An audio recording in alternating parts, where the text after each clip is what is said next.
Leah Remillet. Welcome to the Compare To podcast. Thank you so much for having me. I'm so excited to be here. Hey, I am so glad you're here too. I had a lot of fun when I was on your show a little bit ago. And today I thought, okay, we're getting into fall. And I mean, I know they talk about May-cember, but to me, I feel like September is like the January. I don't know if there's a good way to say Amen. It is, Septuary. Is that the word? I don't know what it is, but for so many of us, I feel like I am more gung ho. I'm more motivated. I'm more ready in September than I ever am in January. Right, So, right. yes, I'm with you. Right. And so there's good about that, right? I mean, it feels good, especially like if summer is completely lacking routine. It feels really good to like, okay, I'm going to get some structure. I'm going to get my life back. I'm going to figure some things out, right? Yes. But what I think often happens is September just starts to get a little busier and a little busier and it's just we start adding all these things. Maybe even like with a good goal of like, well, I'm going to do this and I'm going to do this and I'm going to, like, oh, all these plans. And then our busyness kind of steals our real life. And Mm-hmm. that's where I want to go today. Like you are a busyness, or shall I say, what do you call yourself, Leah? Like you're not a So busyness expert. That's not the right word. yeah. So I am your balance bestie, and I am all about doing less but better. So, yes, I love productivity. I love efficiency. But the reality is that, okay, so let's back up for a second. What is productivity? Productivity is the act of accomplishing more in a faster time frame, right? Like we're reducing the amount of time something takes. We're able to do it more efficiently, effectively. That's productivity. Now, that sounds great, except for that sometimes there's a lot of us who we get more productive. So then we just fill it with more to do, more goals, more checklists, more whatever. And so if we take a step back and we say, well, why did I want to be more productive? If we really dig in, often it's because we actually wanted more white space. We wanted more time to be able to be with the people we love the most, to be able to be more all in and present. And we just didn't want to feel like we were behind all the time, right? Like that's usually where productivity, this like, I need to become more productive. It comes from, gosh, I feel behind all the time. I am constantly going and never catching up. I am never making it. So we work to become more productive, which is great. I love teaching productivity. I've spent the last 17 years studying productivity specifically for women, because what works for men does not always work for women. We are different. And we are different because we carry the emotional responsibility along with the home responsibility, along with the social responsibilities of our families. Right. So there's just so much more that we sit with, right? So coming back to your question, okay, what am I? I am your balance bestie who loves to help you do less but better, but not to just fill it with more stuff, but rather the right things where we get to feel just really good at the end of the day.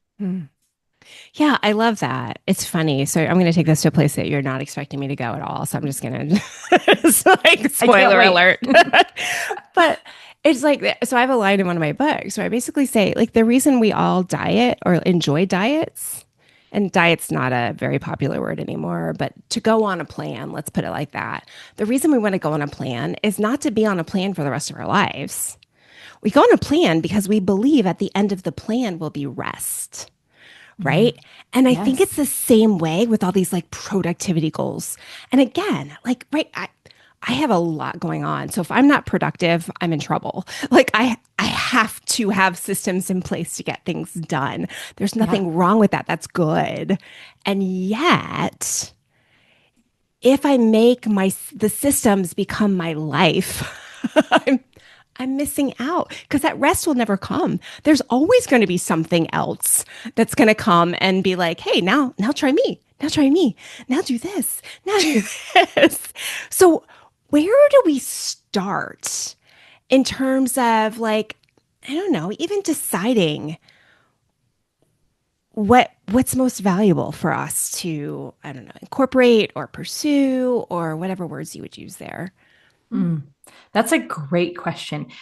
And that has to be the foundation. So when you're building a house, the part that takes the longest is pouring the foundation. I mean, that is the part you just wait and wait and wait. And you're getting to that point because they have to do all this prep work where they get the ground ready and they set up, I don't know what you would call it, but like the molds. That's probably not technical, but right. Like they're gonna pour in the cement. And that whole process, it is so slow. And then once that happens, then it starts actually like going up. You're like, oh my gosh, I see rooms and walls and right. All these things start happening. And that's what you're talking about right now. What you're talking about is we need to have the foundation in place. And it's not glamorous. It's not fun. It is not nearly as exciting as the rest of it. But without that, you could end up building completely the wrong house, right? And so isn't that what we're seeing? Because we don't have that foundation set, we're building the wrong life. And all of a sudden you look around and you say, this isn't what I wanted. This doesn't feel good. I don't feel good in my body or in my space or in these relationships. This wasn't the plan. What the heck happened? And it's because of that foundation. So what do we start with? We start with needing to get really clear with our whys. And the best thing that I have found is to sit down and write or have a conversation with someone that you really trust. And essentially what you need to do is you need to go at least 5 whys deep. So whatever you start with, okay, it's going to be like, well, why do you want to have more time? And you might say, because I want to have more time with my kids. And then I would say, why do you want to have more time with your kids? And then you'd say, well, because I want to feel like a good mom. And right now I've been so busy. There's just been so much going on. And I'd say, and why will that make you feel like a good mom? And then you'll say the next thing. And I've done this so many times when I'm hosting mastermind retreats or I'm coaching clients. And the honest truth is once I get tears, I know we've made it, right? Like I'm like, okay, we found it. Yeah. There it is. And so we get to that deep core need, that deep core reason. And once we can get to those core reasons of what are my real whys, and we don't judge them, we don't get mad at ourselves for them, we don't have to share them with anybody else, but we get to those core whys. And that's when we can start saying, okay, there's my framework. There's my foundation. Like, here's what really matters to me. So now that I know that, I can start planning the construction of my life. Let's just really run with this metaphor that I have going right now. And I can start building the design and figuring out, okay, so what would I actually need? What happens to us so often is, well, 2 things. Number one, it is really easy to jump on someone else's dream and goal. We've all done that. You see between our social media feeds and friends and books and all kinds of things, you see other people's dream, other people's goals, other people's why. And it seems really fun over there. Like it seems really great. They seem to feel really good. They seem to be happy. They seem to be confident. They seem to be fill in your word. And so we go over there and we say, okay, well, what are you doing? And they say, oh, I've been doing this. And you say, well, then surely I must need to do that too. And we start jumping on these bandwagons and jumping into things. And we never really asked ourselves, but is that actually what I want? Am I sure? Why do I think I want that? And, getting that deeper level. So that's going to be one part of it. The second part is distraction. Okay. It is so easy to be distracted. And I think part of the frustration with distraction that nobody ever talks about is that we are living so busy. We live in this default busy setting, right? Just as a society, as women, we tend to wear busyness as a badge of honor. It makes us feel like we're important. It makes us feel like we're valuable. It makes us feel like if people need me, if I'm slammed, then surely I have value, right? So we wear this busyness as a badge of honor, and then you get to the end of your day and you are worn out. You are so tired and all you want is to zone out. So we go to Netflix, we go to YouTube, we go to Instagram, we go to whatever it is. And this can happen throughout the day, of course, too. But distraction becomes our coping mechanism for the busyness. So then it's this cycle that we're in. So we're trying to get rid of distraction because we know that is not healthy and that is not good. And, we're better than that. Right. But we don't look at this root cause that part of it is the busyness that we're living in that then makes us need that ability to zone out, to, just go binge Netflix or whatever it might be. So there's this cycle here that we have to look deeper at so that we can make changes. That is so good. I'm just thinking like physiologically, right? I mean, I guess, I don't know, would you say like our busyness sends us into like fight or flight, right? Absolutely. And like the distraction, the scrolling, the Netflix, like that's the only way we can calm ourselves down. And as you're talking, I'm just thinking like, and then we really miss life, right? Because life is either busyness, distraction. Like if that becomes your cycle every day, and oh goodness, no shame, condemnation, or blame in acknowledging that. But it's like, wow, friends, like that is what a lot of us do. I've been there. I've done it.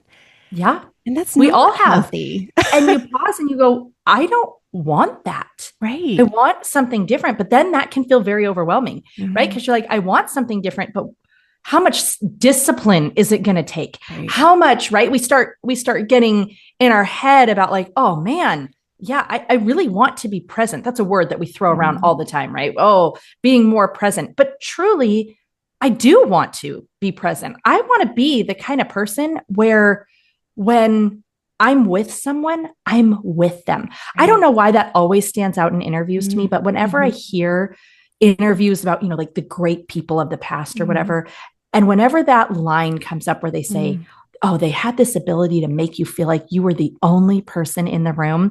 That just gets me every time. And I'm like, I want to be that kind of person. And the honest truth is that is becoming more and more rare. And that will become more and more profound and special when you have the ability to make someone feel like that. So then that's where, I start geeking out and I'm like, well, how do we reverse engineer this? How am I going to build a plan and a system so that these things can happen? And that's what I love doing. And that's what I work towards. Yeah, I love that. Well, I was just thinking, so, a lot of times in the body image space, I kind of talk about the reality is that we all worry that people are thinking about us too much, right? Like, what do you think about me?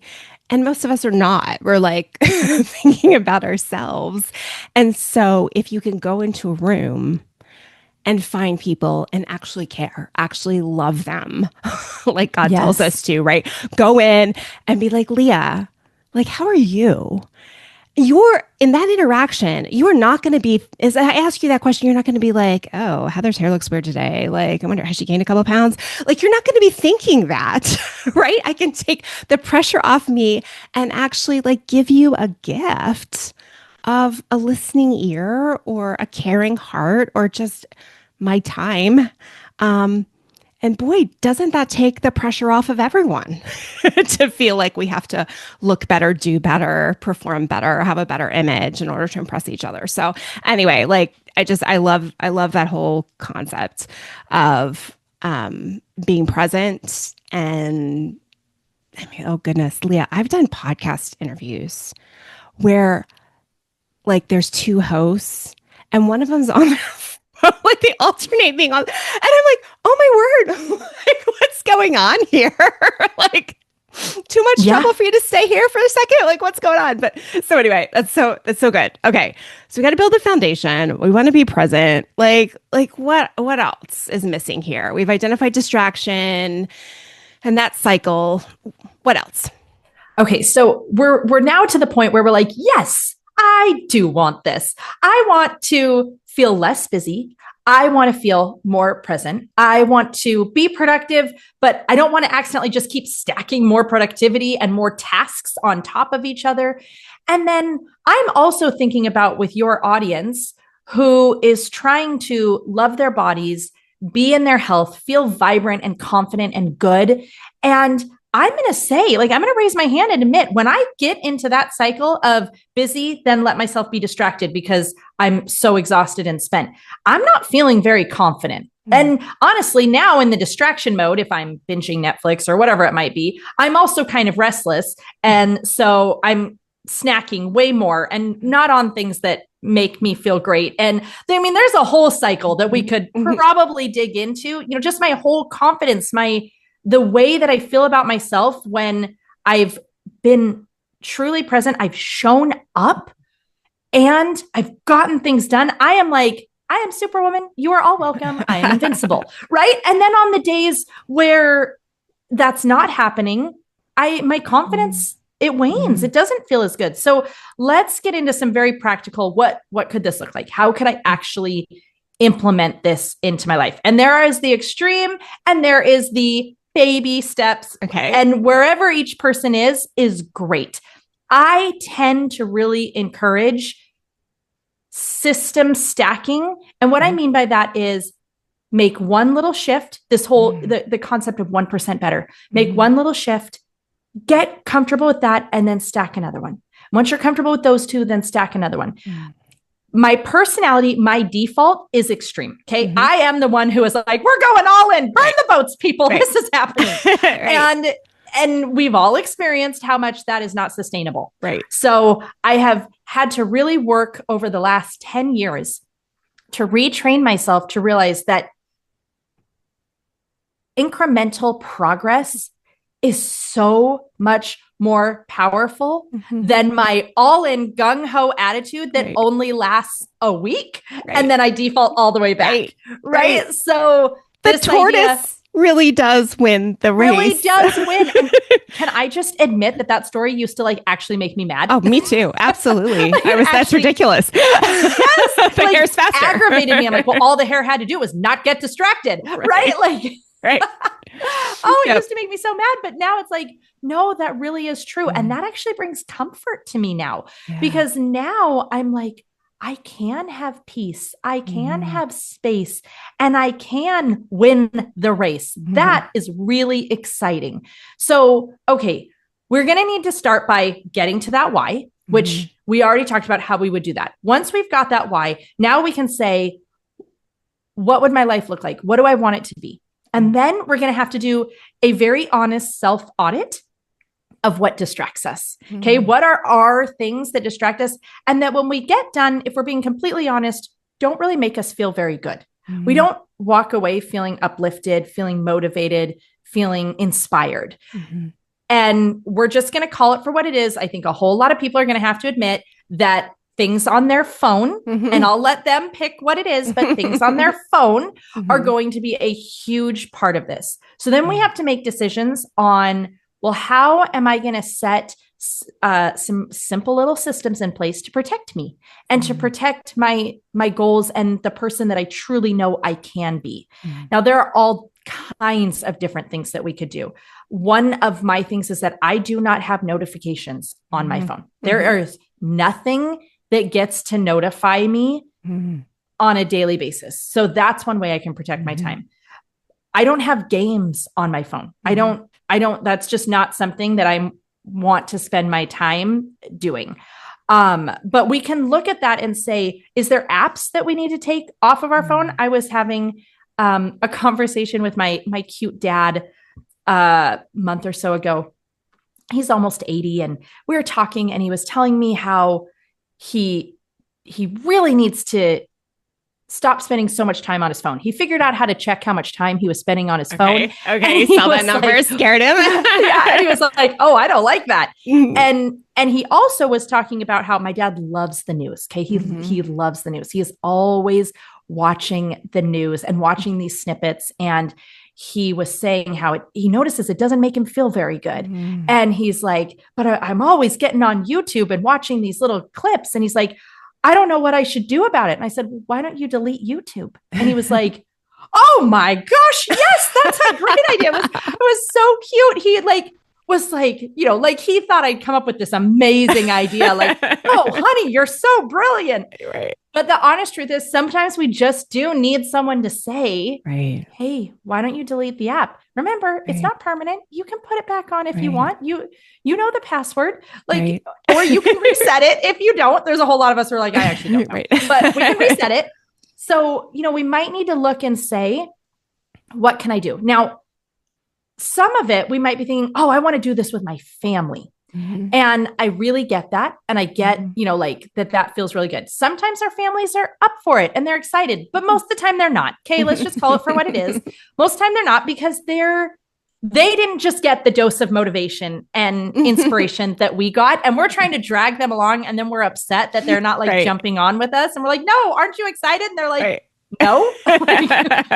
So often I'm going to say, let's start with ourselves. Mm-hmm. Let's set the example. And that can be a little bit hard. Sometimes I have gotten frustrated because I don't go to my phone. And I don't want to say that in a like, oh, aren't I awesome? You guys, I've worked hard to build these habits. Okay. They're just habits. So just like we get the habit of being distracted and turning to our phones, we can break that habit. Mm-hmm. And so I have worked very, very hard to not allow those habits to be part of my life. But sometimes I feel a little bit frustrated when I'm sitting at a table and everyone else is looking at a phone, or I'm like wanting to talk to everybody and everybody else is distracted. And I'm like, this is boring. I just want to look at my phone. So I want to just say that because I want to say like, yeah, it's not going to just become magical and everybody is inspired and watches you. But if we start with us, and one of the things that I did the very first time, I think it was in 2015, maybe, that I decided to take a break from social media. I was like, you know what? I'm going to just take a break. I'm very fascinated. I want to see what happens. I'm going to take a 10-day break and just kind of pay attention. Yeah. And so I deleted all the apps. I, removed everything so that I couldn't be distracted. And I did this and I could not believe how great I felt. I mean, I was shocked. Because I don't see myself as someone who even has problems with social media. So I could not believe I felt more creative, more confident. My body image was better. I mean, everything improved that I was expecting more productivity. I was not expecting everything else. Right. Well, one of the things that I did for myself before I started though, is I made this list of like, what could I do instead? Okay. And I literally was like writing down all these ideas of, things I've been wanting to get to, things that I thought might be fun. I made sure I had some books that paper books that I was ready to open and read. I mean, just tried to think of, well, what can I have? So I want to encourage that if, you're in this season of life where it is really full, it is very busy. And so the end of the day, you're like, I don't want to do anything but just veg and zone out. What could you replace it with? And maybe kind of trying to start out by brainstorming and thinking like, well, what would still feel good and be enjoyable so that, if we can't find a better alternative, we're going to resort back. Absolutely. And I'm just thinking about, so kind of maybe even to go back to like our like main thesis of the day, when I spend a lot of time scrolling and like, I don't know what happened, but like when Reels took over, it was just very subtle. Like I never intended to get, I'm not a YouTube person. So it's like the Instagram Reels and the Facebook Reels. Somehow like, it's the same as being on TikTok, right? I'm just watching video after video. And what I realized was I'm like, all of a sudden I'm like rubbing behind my knees because the video I just watched said that that's where there could be stored trauma. And then I'm like rubbing on my collarbone because the other video I just watched said my lymphatic system might not be draining from there.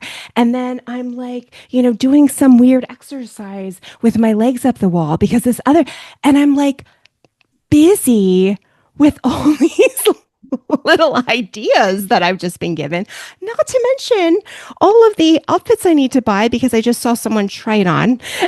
And then like the recipes I need to try because I just saw someone make it. Right. And it's like, oh my word, my full time, like it's like my distraction then like feeds this whole other realm. It becomes a to-do list. Right, That's the exactly. thing. The distraction becomes a to-do list, right? It becomes one of two things. Either it's now put ideas into my head of things I need to be worrying about or thinking about that I did not even know before I jumped on my phone I needed to be thinking about, right? Like where you're all of a sudden like rubbing behind your knees because you're like, I stored trauma, right? Get it out. So there's that. And yes, I want to be educated, but sometimes I will admit, I stop and I go, did I actually need this? Is this helping me? Right. And then the second part is, yes, we're seeing all these things that are giving us these ideas, right? Whether it's shopping or recipes or a makeup tutorial I should try. And it's so funny because the algorithm, I mean, it's brilliant. Okay. We're just going to call it for what it is. It knows. It knows what to send me. It knows what loops like are going to hook me and pull me down. And also it is on an infinity loop. We never get to the bottom. It's infinity. And so you get on and you just keep going, usually until something pulls you out where you're like, oh my gosh, I can't believe I just let myself. So now we walked away feeling bad about ourselves on top of it because the infinity loop pulled us in, which is the very point of the product. Right. Oh, it's interesting. It's interesting how, man, the trap we all fall in. Right. Yeah. So we're going to get to our why. It's September, essentially. Like, how can we relax as we, set some goals and become more productive? I love that. Okay. I would love for us to think about when you get a new phone or a new computer or a new laptop, okay, any kind of device, or your new Roomba vacuum. I don't care what it is. There are the default settings, right? There's these default settings, and then we have to go in and we have to adjust the settings to optimize them to be the best thing for us. That's what we want to look at. And that's what we want to think about doing. We're coming into fall. This is a time where we can make changes, where actually things start to feel slow down, right? The busyness of summer, the play. We're so excited to get the kids off to school and to just have a minute. But that minute is only going to come if we are intentional and we grab it. Otherwise, the days will just fill. I mean, how many times have you heard someone or felt yourself, oh, things are going to get so much better. I'm going to have so much more time next year because all the kids are going to be in school. And then they all go in school. And then you're having this conversation where you're like, I have no idea what happened. I'm still busy, right? Oh, it's going to get so much better once they have their license. They're going to start driving themselves around. I don't know what happened. I'm still just as busy. Oh, it's going to get so much better. And you keep filling these things in. So we're going to have to be very proactive in claiming that space that we want and not feeling guilty about it. So that was one of the hardest things for me personally, was training myself to allow for white space with no guilt, because I love productivity. Okay. I would go so far as to say that I probably value productivity more than almost anything, which is I'm not saying that's healthy, but I can look back, I can look at my childhood, I can look at a whole lot of things and I can be like, oh, I know where this is coming from. But productivity is my love language. And so I'm that person who says we get to rest when the work is done, but I'm also the person who says, let's get more productive and then we can get more done. And oh my gosh, let's now get this done. And so then rest would never, ever come. So to untrain that, I had to start allowing myself to sit in the discomfort of being still. And there's going to be a lot of people where maybe that makes no sense to them, but it truly was uncomfortable for me. Absolutely. And the more that I did it though, the more it became comfortable to where now I love my white space. I have I maybe, okay, I've actually gone a little too far on the white space side. I'm just like, no one take my time freedom. But just really thinking about, we're coming into school starting back up, into fall, which is going to inevitably lead into the holidays, all these different things. Just take some time and say, what do I want this to feel like? Yeah.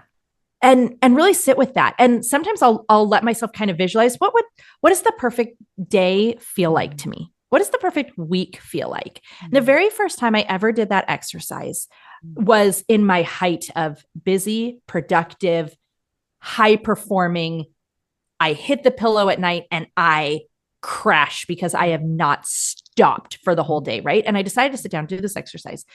And the thing that stood out to me so much is that in my perfect day, I imagined taking enough time to have lunch. Mm-hmm. And that just sounded so indulgent. Mm-hmm. And I was like, okay, well, what would I have to do that? So I came up with this silly little plan. I would go to like, kind of like it's like a Whole Foods type grocery store that was by me. And I'd pick out these really delicious, pre-done lunches. My favorite was like a lobster risotto. I'd have them in the fridge. I'd pull one out. I could warm it up, really quickly in the microwave. And I'd sit down and I'd set a timer for 30 minutes and I'd let myself like read the articles that I always wanted to get to, but never had time or whatever it might be. Right. And I would just have this time to myself. Sometimes I would do nothing. I'd literally just kind of sit in silence.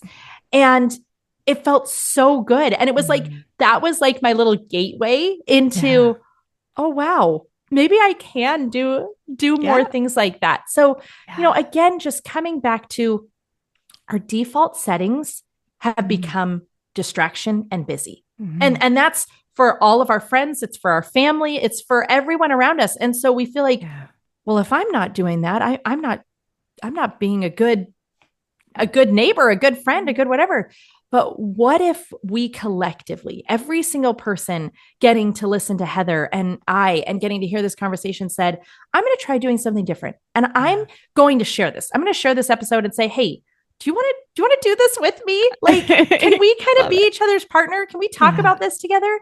And what if we tried to undo those default settings that have been put into us and started switching the settings up and making it actually work for us so that we can feel more empowered, more confident, more peace each day. Yeah, I love that.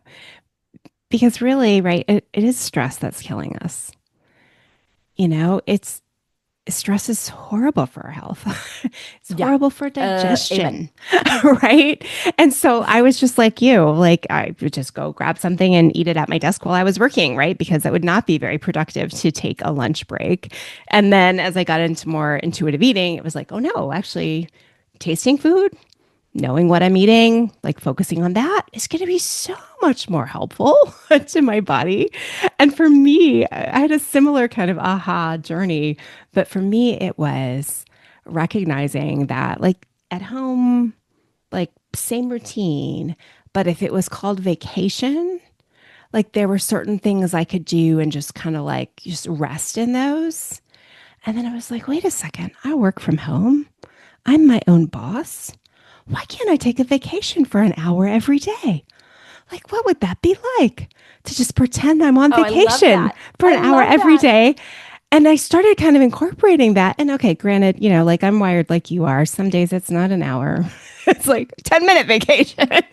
But it does make such a difference just in terms of stress levels, and being able to breathe and relax and, just not be dominated by being busy. So yes, I love that. Well, Leah, thanks so much for being on the show today. Will you tell everyone where they can connect with you and listen to your show and all the things? Absolutely. So we already know that these are podcast listeners. So to my darling podcast listeners, if you want to balance bestie, my podcast is called Balancing Busy. So if you wanted to go find that, follow, that would be a really great place to connect. And then if you want to learn some more time strategies, you can go to time.balancingbusy.com. And I have my 10 favorite time-saving hacks. Like these are the 10 things as a busy mom that save me more time than anything else. So awesome. You can get those at time.balancingbusy.com. Awesome. I can't wait to check those out. Well, Leah, thanks again so much for being on the show today. Oh, thank you for having me. So much fun. And thank you for watching or listening. I hope something today has helped you stop comparing and start living. Bye bye.